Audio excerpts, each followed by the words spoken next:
दोस्तों नमस्कार। आप देख रहे हैं भोजपुरी पेज और भोजपुरी पेज में आप लोगों का बहुत बहुत स्वागत है।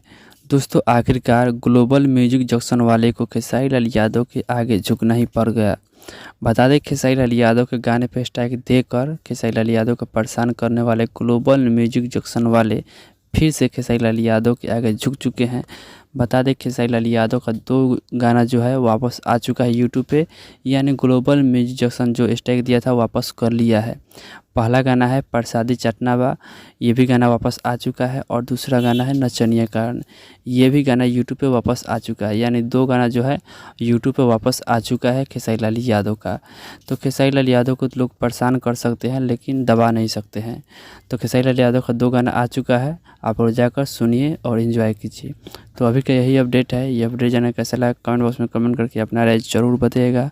बाकी हमारे इस चैनल पर पहली बार आए हैं तो चैनल सब्सक्राइब जरूर कर लीजिएगा, क्योंकि इस चैनल पर खेसारी लाल यादव का हर अपडेट सबसे पहले आपको मिलेगा।